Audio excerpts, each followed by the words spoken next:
Sprint 7 Part 2. Sorry this is taking so long. Here's what it looks like. Splat map, flashing shader, checkerboard shader based off of UVs. These are all through that custom shader interface. The one thing I forgot to mention when I was giving an overview of everything was, when does an initialize function get called? And I'm doing it in load game content. Maybe initialize context might make more sense. I don't know.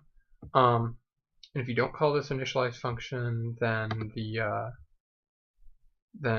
this assert will get hit when you construct the graphics object, and it'll tell you shader is uninitialized, and then you'll know. So now specifically on the splat map, the source, model view matrix, vertex coordinate, UVs, and then an out for the UVs. This is pretty standard. Those are UVs. This is just the samplers for each different texture. This is our repeat number for how many times the subtextures repeat. So if I load up the game again, just to make sure that that makes sense, what that is, I want to be clear.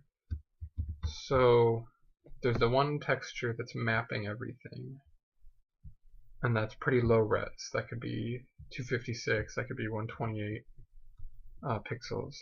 And then there are these subtextures. Oh, you can kind of see it.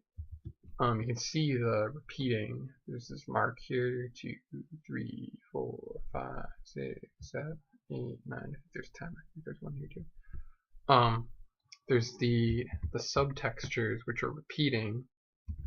The point of that is that when you get up really close, you still have all this amazing detail to it.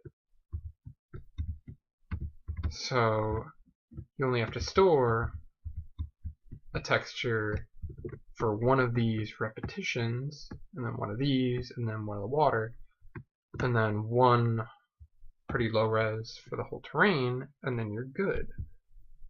You don't have to store an image that's 9,000 pixels this way by 9,000 pixels this way and takes up 200 megabytes. So the repeat number is how many times the subtextures are repeated. Let's see. We grab the splat channels from that first texture, which is I know is the splat map because I set it up like that. And that just reads the UVs straight. Then I get the subtexture coordinates, which is with the repeat. And then I read the texture and multiply it by the channel in the splat channel. So these are straight UVs, these are repeated UVs, and that's how the effect comes in. And then I add them all up. This has some consequences if you don't set up your map correctly, but I think it was the simplest way to set it up and the most straightforward. So that's what I went with. I might modify that later. Oh, this also has the consequence of the alpha channel is red as one of them, and it's really hard to make an image that uses the alpha channel to represent like where water is or something. It's just really hard to set up. So I usually just ignore that, or I don't put one in.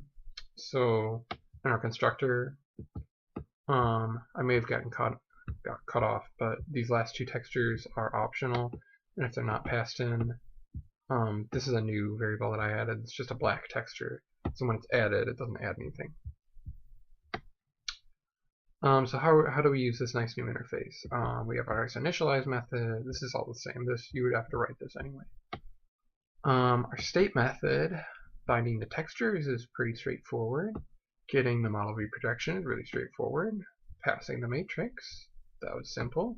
Passing the array of integers, that was really nice. Passing an integer, that was completely straightforward.